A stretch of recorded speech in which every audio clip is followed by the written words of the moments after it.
அமைதியா இருங்க. இந்த யானை கதை வந்து வேர்ல்டு லெவலில் ஃபேமஸ். இதை எல்லாம் வந்தீங்கன்னா தீபாவளிக்கு முதல் நாள் எண்ணெய் தேய்ச்சி குளிச்சு விட்டு இந்த வீடியோ பாருங்க. புழு புழுன்னு இருக்கும். இருங்க நான் சொல்றேன்டா தம்பியலா. ஒரு யானை சார் போவீங்க. இப்போ யானை ஓடிடுச்சுன்னா பேசல.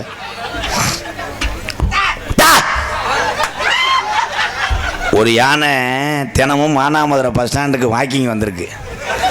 இந்த மானாமதுரை பஸ் ஸ்டாண்டுக்குள்ளே டீ கடை வச்சுருக்கும் போது ஒரு ஆள் டீ கடை வச்சுருந்துருக்காரு. அந்த கறி மூட்டைக்குள்ளே ஒரு எலி இந்த யானையை பார்த்துருச்சு. இந்த யானையை ஒரு நாளைக்கு நம்ம டொங்காஸ் பண்ணோம் அப்படின்னு சொல்லிட்டு அந்த யானைகிட்ட போய் காத்துக்குள்ளே கேட்டிருக்கு. யானை யானை ஒன்றே ஒரு நாளைக்கு கஜா புஜா கிஜா. யானை சொல்லியிருக்கு இங்கன்னு வேணாம், அப்புறம் பஸ்ஸில் வந்தவங்கெல்லாம் என்ன ஏறிட்டு போயிடுவாங்க. நீ என்ன பண்ணுறீன்னா அவுட்ருக்கு வா, இளநீ தோப்புக்குள்ளே 2 பேரும் டொங்கா சொல்லாவாங்க. உடனே இந்த எலி அன்னைக்குன்னு பார்த்து கிணத்தெல்லாம் குளிச்சு சீன்ஸ் பேண்ட் டிஷர்ட்டு கண்ணாடிலாம் போட்டு சின்ன பைக் எடுத்துக்கிட்டு போயிட்டா. போய் யானை முதல்ல ஏறி கப்ளிங்க தேடி இருக்கு 2 நாளாக. அதை கேள்றா உன்றைக்கு தெரியலை, பார்த்தா கப்ளிங் உள்ளே போயிடுச்சு. அப்புறம் யானை ஒரு குசை போட்டோன்னே வந்து விழுந்துருச்சு படக்குன்னு. மறுபடியும் இந்த எலி மெதுவாக செஞ்சுக்கிட்டு இருந்திருக்கு.